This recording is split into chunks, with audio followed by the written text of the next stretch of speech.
It's the 9th of May 2023 and we are here with Intensive Care Flight Paramedic Matt Davidson. 25 years experience at Air Ambulance, as well as he's well over 30 years in his experience. He's been kind enough to join us on the Barefax again this morning. Matt, welcome. Thanks, Ross. Pleasure. How many years now have we been finished? I finished in January 21, so yeah, I've only got affectionate memories for my time in ambulance. It's fantastic. Well, you did join us in an earlier episode with Matt Shepherd. We were talking about mental strength, but we are revisiting again because you have some stories to tell us that the Barefax podcast community, I think, will find very interesting. Yeah, it's interesting to reflect back, and it was a different time when I started, certainly. So let's go through a few little bits and pieces before we kick off. So started at Air Ambulance in 1994. Yes, yeah. So I came from a mic unit. I worked my way through from an ALS paramedic to CI to mic paramedic to CI to applying for the air wing. But I thought I felt junior. But I got through the process. How many years had you been on mic for intensive care? You know what? 2.5 to 3. So I was green. Yeah. And I was well aware of that. And so in terms of my clinical skill set going into the air wing, I was excited to challenge myself, but I was well aware of the fact that I was still pretty junior. Who got you interested? Was there a mentor? Yeah, well, I started on MICA. I worked with Greg Sasella on the road, and he was thinking about applying for MICA, and so I got interested in jobs and MICA jobs we go to with Greg, and we had a lot of fun. But he's a serious operator. He's a great clinician, and so he got onto MICA then, and then I saw him on MICA, and then he had motivation for the air wing, and then I ended up on MICA working with Terry Chessels, and he was working at the air wing. The great Terry Chessels. Yes, so, and back then they do 3-month blocks out at the air wing and then go back to their parent or their MICA unit. And as it turned out, he was my CI at MICA 5, and he'd just come off his block at 495. And so I was doing shifts with Chess, and he was just fantastic. He was a great mentor to me, and he invited me to go out and do a shift with him at the air wing. So I was beside myself. Essendon on the combined police and ambulance helicopter? That's right. So that was it. As far as I knew then, that was the only ambulance helicopter in the state, but Gippsland obviously did exist in its own right, down in Gippsland on its own radio channel. But so in terms of my exposure to helicopters, that was it, 495, and so we went out, and it was extraordinary. We did a difficult job. We did a 2-year-old drowning, and so I did my best to help Chess at what was a really challenging job, but I thought it was a really appealing role. But I was just trying to get through MICA. Yeah. Just trying to qualify on MICA, but I thought in the future, well, that's what a job that'd be. So you're out at Air. You don't have much time with a clinical instructor back then, do you? Working 2 up. Who was your instructor? Well, I was lucky. I had a fabulous and well-respected flight paramedic, Alan Scott, who had a reputation that sort of preceded him. A very gentle-natured, kind operator, kept his head in a crisis, and so he was my CI. So I was really lucky, and he was around the place. So, but we only had 2 weeks on the aircraft with your CI, which might be 6 shifts. So we do the course, we do the winch training, you do your time around Air Ambulance, but then you do your CI time, be a couple of weeks. That obviously didn't, that extended out to what it is now. Then you let loose. Then you let loose. And in my frenzy to try and feel like I needed to know what I should be doing, I would go to the case sheets of all the experienced operators and see what they were doing for the patients, because I hadn't had a lot of exposure to a lot of the patients I was going to be confronted with. So So It's really stressful. Really? let's get even more stressed. Let's. Yeah. I think you said, we were talking about it the other day. It was about 10 o'clock at night, and you're sent down to what you would describe as incredible scenes in the Colac region. Can you run us through what the job was? Yeah, there's a job was given as a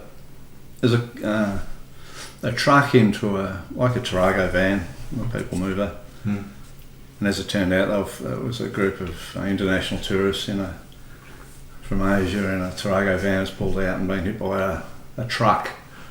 And we got the report of multiple patients trapped and deceased, and so jumped in, got the helmet on, and jumped in the aircraft and headed towards Colac. It wasn't far from the township of Colac, but it was outside, and so west, southwest of Melbourne. Southwest. Yep. Yeah. And on the way down, we had reports of multiple critical, but they were able to extricate the local crew. Were able to extricate and get into the local hospital, which had a tiny little ED and doc on calls set up going, while there was one patient still trapped in the van. So we were heading to the scene knowing that there was lots of patients and one trapped and critical. We thought we'll do that as a starter, and as it turned out, that unfortunately that patient died in the van, and most of the rest of the patients had been just lobbed into the ED at Colac, and so we thought, we'll head for Colac Hospital. Any road mica coming to the job, or was there no country mica at that stage? No country mica in the country didn't exist then. So are you getting a bit anxious? Absolutely, but still, I just didn't know what I'd be going to, because they were so busy. The same with just a local call crew. Yeah. That we really didn't have much information other than there were lots of patients. So I wasn't sure whether they were alive or dead or how many. And so we landed in Oval and got picked up and taken in with our... Who were you picked up by? I can't... You know what? It might have been the police. Right. Take us in. It was the AMBOs. There was only the one AMBO. Which we'd often do at jobs. We'd land...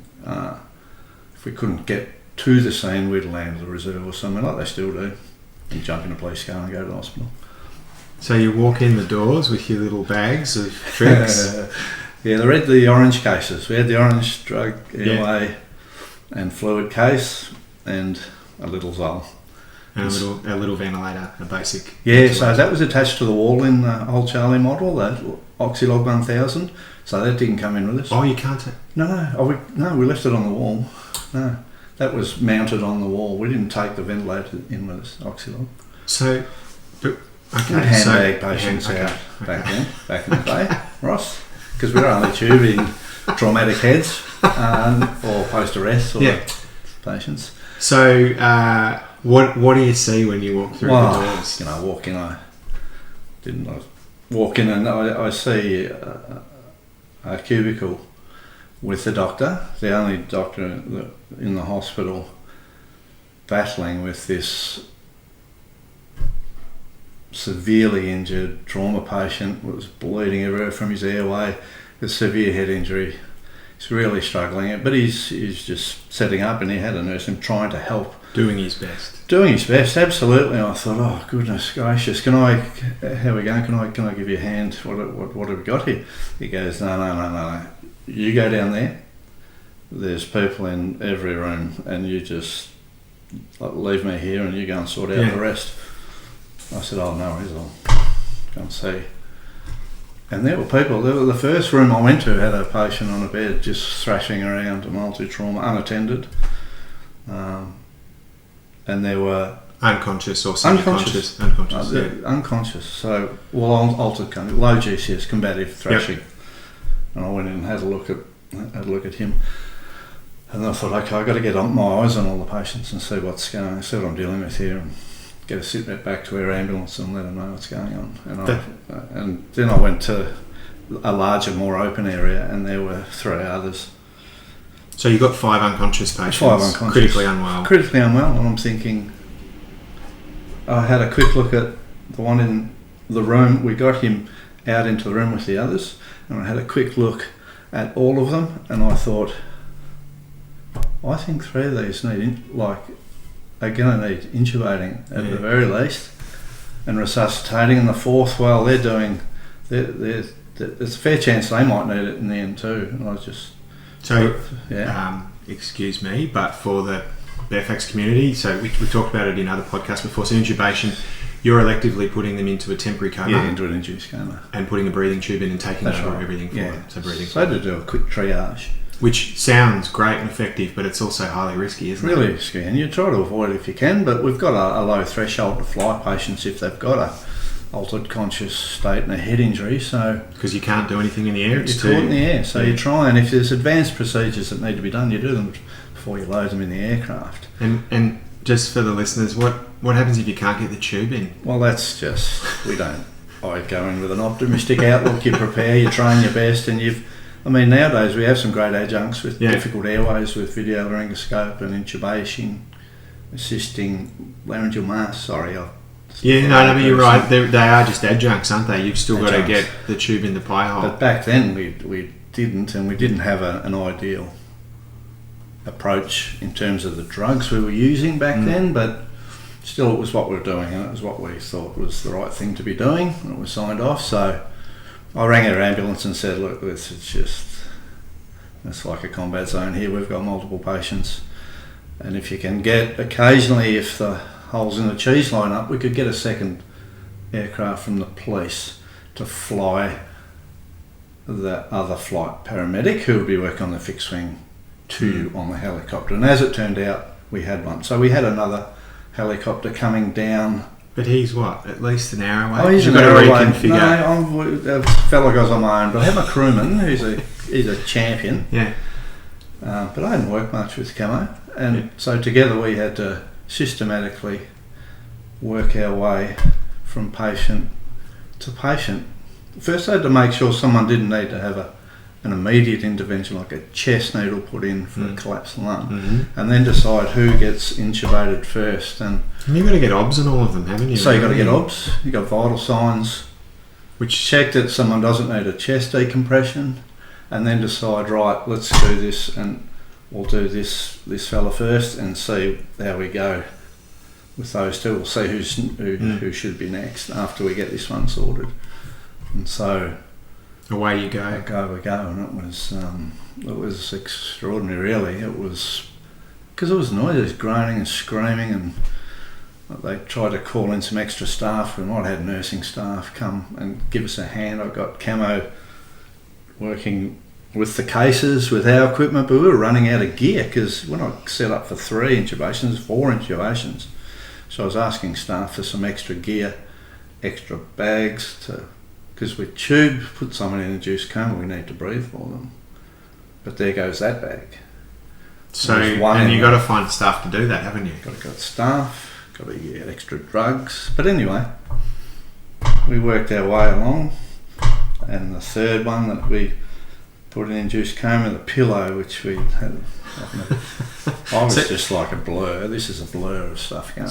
So with an intubation, just to describe to the viewers, you put basically like a spatula or a scope in their airway, don't you? And you want to get a view, ideally, of their two vocal cords, and the plastic goes in between them. Yeah. And that's all a bit precise, isn't it? Absolutely. So you don't really anticipate a feather shower. No. So, and if you've paralysed these patients, stop them breathing, so you really do need the tube to go into You're on the ticker. Yeah. So there's a critical moment there where you're passing the tube, and just as I had the pillow to get the head in the right position, it sort of exploded, and I had duck feathers just showering down as I'm trying to pass. Like, it was an extraordinary scene. So were there moments where you think, I might just turn the flight suit inside out? Yeah, it's interesting. Not that one. No, I had other jobs. You just want to maybe go to the local. But this one was like, it was so unfamiliar. Yeah. That I didn't even have time to be stressed. I knew what I needed to be doing, and I was anxious about doing it in good time. Without sounding macabre, that's why you went to the air wing, wasn't it, for these sort of challenges? That's right, and you've got to want to be doing those jobs. I came in fairly hot. I wonder what I'd signed up for when I got out 3 weeks into working on my own. Yeah. But you got to want the big jobs to come in. I like the challenge of those, and the air wing provides that. Yeah. But the crews are getting it in the field too, on the road. It's just that tyranny of distance. It's just a little bit more pronounced for air wing and country paramedics, I reckon. So medical staff. You had 9 years at Essendon, didn't you? Yeah. And then it was time for a change, and you drifted down to, well, it's now known as HEMS2, but Halimed back there. Yeah, it was there. Halimed. So the east of the state. Yep. And all the Alpine region, and all the catastrophes that come with that. Yeah, I had a fantastic time down there. It was very different. I was surprised. I did more rescue work and winch work in 18 months than I'd done at Essendon. You still got them at Essendon, the winch rescues, but yeah, because the Alpine ranges and you're over water there, there's a lot of work. Well, you walk out of the hangar, don't you, and you're looking at the Alpine range. That's right, and you drive to work, and there are guys and gals heading up with you with trail bikes on the back. You almost feel like handing them a think, contact number. So you do a lot of trail bike winches out of remote areas. Yeah. Not often super sick, but sick enough. As you say, the tyranny of distance, and it's the only way to extricate them. Yeah, it is. It takes hours, and if they got often had lower limb fractures or bust ribs, and they couldn't be got out without a winch rescue. So can we go to another evening, and we'll add another layer of anxiety? There's a big praying in the Sale area, which is even further east, and your crewmen. Crewmen. Yeah, we had who lived locally. We had report of a vehicle rollover with multiple young patients with multiple fatalities. And it was off the back of Sale, which is not far from where the crew's son may well have been out driving that night with friends, and we weren't sure, and he couldn't get in contact to clear that before, and it's a short hop for us. So we had the anxiety of worrying that it might have been his son, just because it was that time of night and his son was out and couldn't get hold of him. So that's adding to your layer. So we've got a big job, it sounds like, and we've got the added anxiety laid on top of that. There might be the crew's son involved in the first thing, and so for us that was front of mind. But that's a bit bizarre, isn't it? And I suppose you can explain it now, but it sounds a bit weird on the night. So you arrive and you're relieved that the catastrophe you're at doesn't involve someone that you guys know, but then you've got to switch back to another level, haven't you? And then, but in the first instance, we've got to get to the scene safely. So it's a dark night, it's a back road in Gippsland with no lighting. And you don't have night vision goggles at this stage, no night vision goggles. We've got the night sun, and all we could see as we're flying into the big black hole is one set of beacons, ambulance beacons flashing. And the night sun's basically a torch on the front of the camera. So then we land. So we had to land into the paddock safely. As you know, the critical, issue in the first instance is getting us to the scene safely, and there's the hazards of wires and livestock and horses and star pickets, and so we landed in a paddock. So we got there, and then it was right. We just got to make sure these cars are not the cars that we know we're looking for, and so we cleared that. We could breathe, but then we got a dark country road with bodies and people trapped in cars and bodies everywhere, and there were 3 deceased. 3 deceased before you even started. Yeah, so we had to. So we're making sure with the crew that are there that we've accounted for everyone, and so we had 3 critical in the end, but 2 particularly. One with a critical head injury, trapped upside in a car. Another young fellow who had been ejected with a major chest injury, with a big, severe chest injury, a big flail segment, and collapsed lung and tissue into the subcutaneous emphysema, and he was conscious. And the flail is a part of your chest. Yeah, it's segmented off his spine and sternum, so flapping paradoxically. So it's not helping his breathing. breathing. He said, I'm dying. I'm dying. Oh, really? And he was on the guys who got him on bed, and I thought, you are, mate. but I need to let air ambulance know Mm. what's going on. So we identified the boy trapped in the high ace upside down with a severe head injury. He was trapped. We'd leave him with that crew to try and look after him and get him out. There was another fellow with spinal injury, fractured vertebrae potentially. He's the most stable. Most stable, and then we had this kid who was dying with his major chest. So, and then the phone ringing. Because you what have we got? Okay. Okay, so we got a fixed wing. Have we got another helicopter? Because we had one. We had 495, but Justin was too far away. Well, he was an hour away, and they were going to come towards us an hour. That Phil Hogan was at us, and he jumped on a fixed wing. Said, "We'll come up. We'll be up there in a shorter time, and we can take 2 back." So yeah. So here you are again. In the dark, By multiple yourself. patients with the crew doing our best. And I had trouble decompressing that chest because of all the subcutaneous, all the air in the chest, in the tissue. So the big needle didn't get through, and I had to cut through the scalpel and put a longer needle through. So lung wall, chest wall, normally like that. Yep, muscle.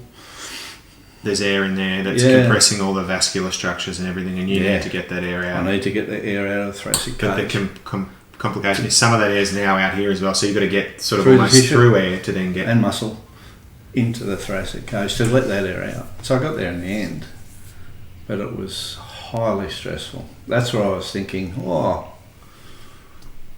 this is actually getting a bit. This is getting a bit big on me. But I could see that, but I kept going, pushed on. You're hanging on. I had to. Quote you, yeah. I had to.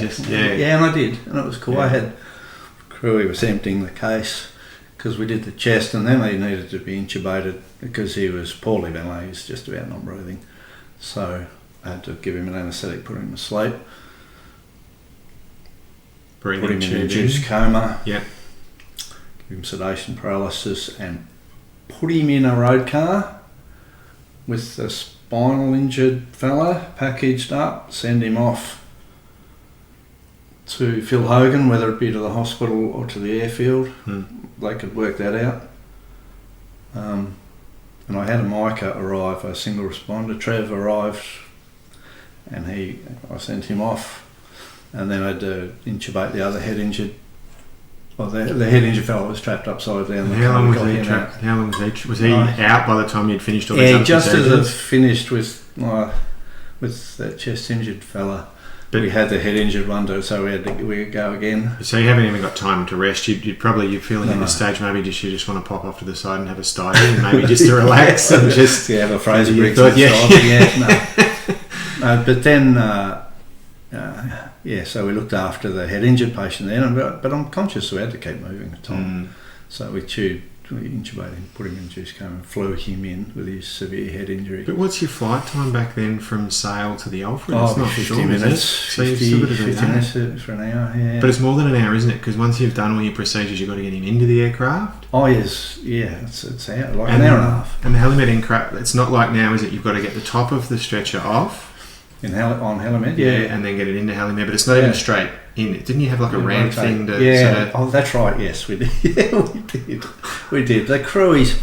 So I talk about the stress for me. The crew and the pilot were all feeling that pressure together because they've got they're trained to assist with all our gear, all our drugs, but they've got their own roles too, haven't they? Absolutely. So that's why there's that great esprit de corps with the air crews, like there is in the field with the AMBOs and their partners. Well, Justin Noonan mentioned in his podcast the thing that he loved was the way that if it got too hard, people might step back, but your crewie and your pilot stepped in and were right by your side. Yeah. And it was reinforced with when I spoke to Jason Duggan, Jigger, highly accomplished pilot, but really loved getting involved and helping out. And yeah, it's a real... Absolutely. That's what you miss is that.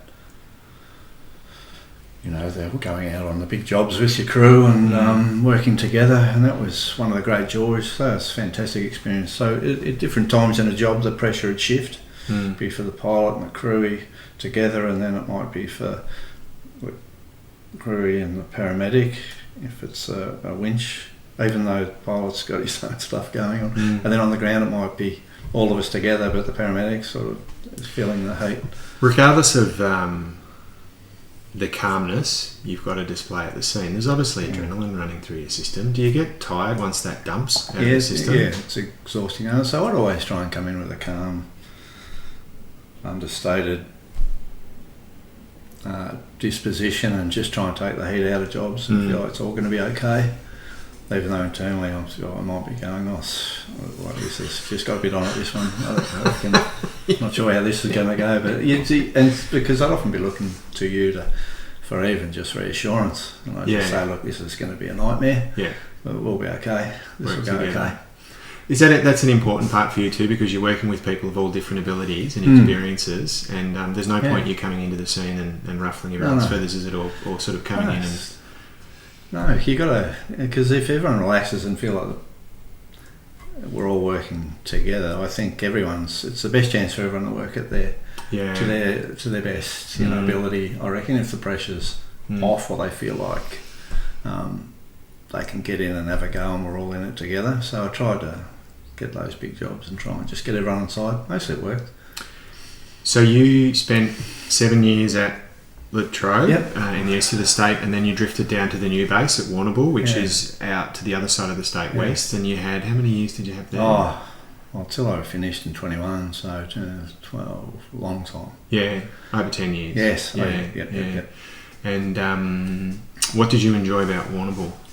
Look, it was a new base. It was a different area, and it's and there's the Grampians and Mount Arapiles. It's just it's a huge catchment area, and new crews. We had fun. It was great fun, and I loved it down there. Had did some big jobs there. I did big jobs wherever I went. Yeah. You can't avoid the big jobs. You put a base or a branch somewhere, the jobs will.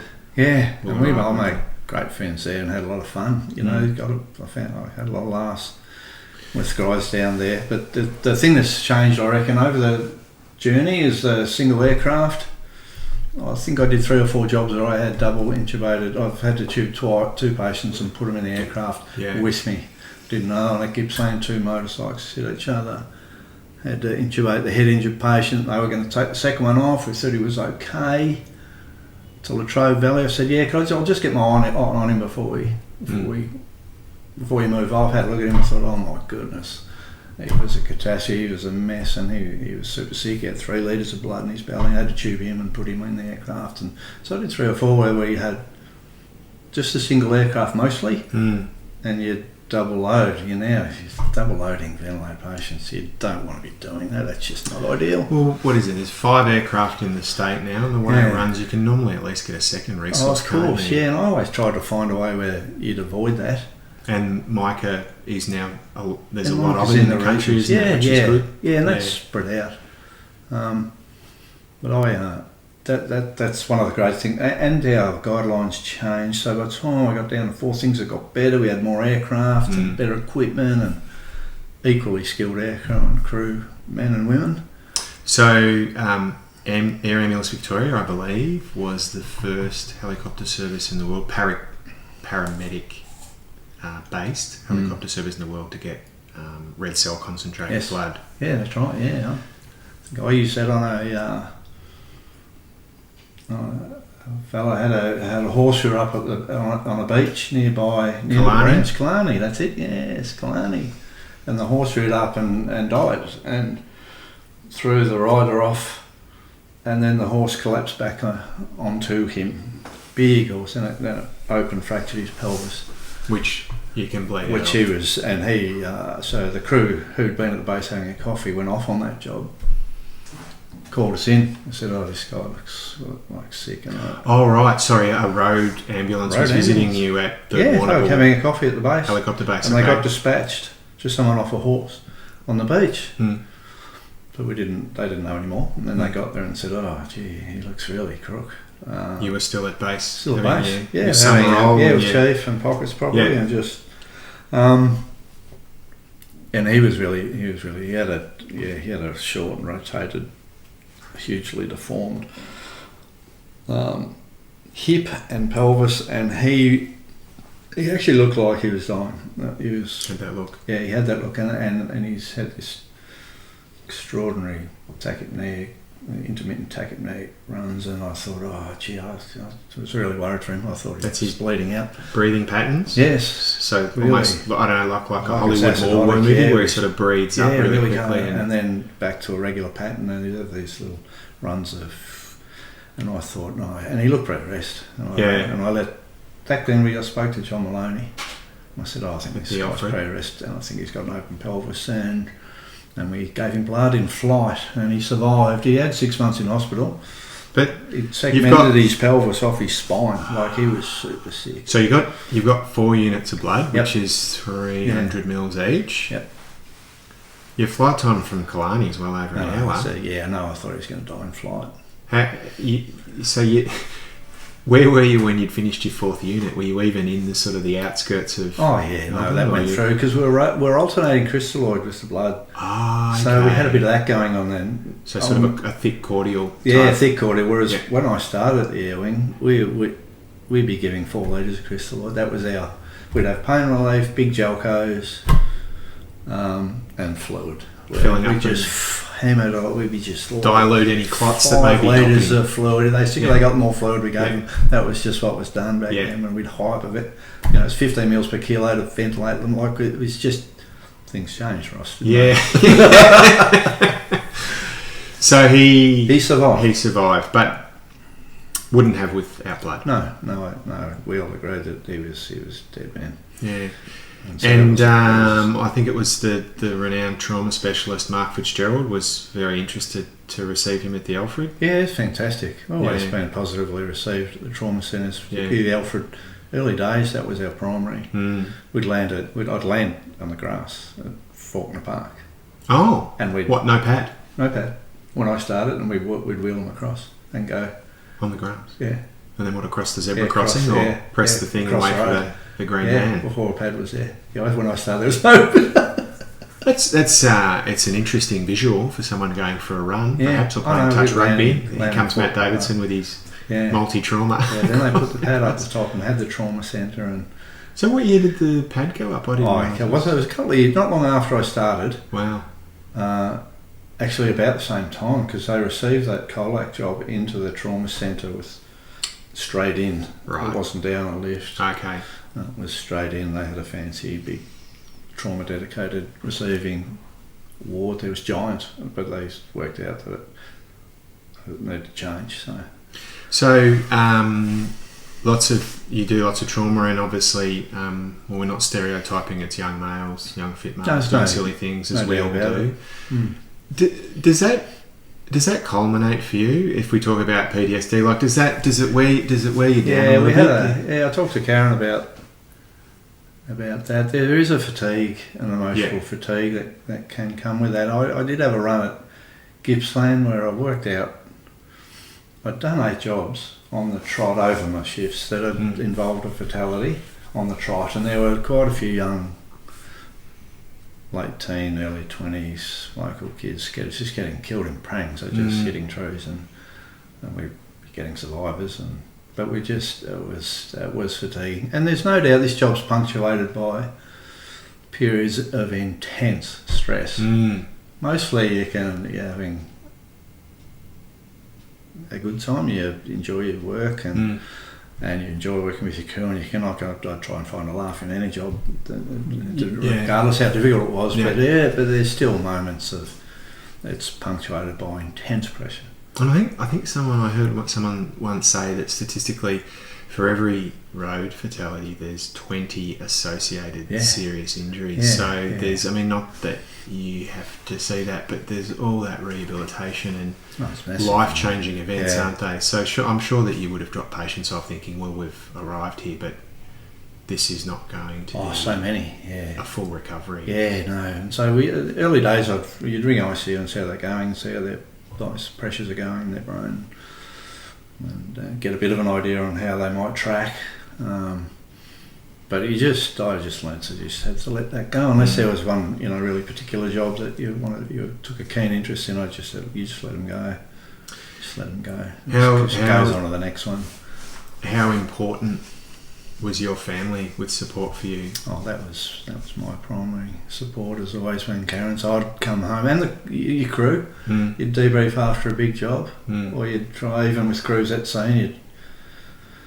But if you, in terms of coming home at it, I always talk to Karen. So and the crew. So you'd get your job done and talk about it. You might be at the cafe at the Melbourne or at the Alfred, and on the flight back and back at the base, and with the crew coming on, because everyone's got an appreciation of how difficult some jobs can be. But I'd come home to Karen and the kids, and that was always. And I'd look after myself my own ways with sport and skating bowls and going for surf. Golden retrievers. Yeah. But there's no doubt. So by the time I'd finished, we talked about. I feel pretty good. I feel good. I feel good. I was lucky to be able to get out a couple of years earlier than maybe my super would have allowed, because Karen's and Ella have looked after me by doing so well with their business, and I could just step away, because I'd say I'm not burnt toast, but I'd had enough. I was brown, I'd had enough. You're in the flight path to both the hospitals here. You don't. You don't. At 3 o'clock in the morning when you're woken, you don't think, I wish I was out. Yeah, I don't know that. It's a high maintenance role, and it is it's just no doubt it's cumulatively there's emotional fatigue that comes with it, and you think, I reckon that's enough. I'd sort of Air Wing allowed me to do other things, so I did my international retrieval work for 20 years, repatriating people as a casual job. So I did a lot of that as for a bit of interest, and then some contract work in PNG and on border force off in the Indian Ocean, and with the Army training exercises. So amongst the air ambulance work, I filled my boots doing other things just because I could, and ambulance gave me that. So over the journey I've done a lot, and I'm grateful for that, but it's enough. You've had enough. Yeah, but I can talk about it with affection, which is good. Yeah, because I feel well. That's good. Well enough. Yeah. Matt, thank you for joining us today. That's all right. Thanks for what you've done for the Victorian community, and I think I can speak for the Micah Flight Group. Thank you for your mentoring over the years, and your leadership and your calmness. Thank you, Ross. It's been my pleasure. It's been a gift, really, my job. And thank you for giving us some more time for the Bare Facts podcast today. Pleasure.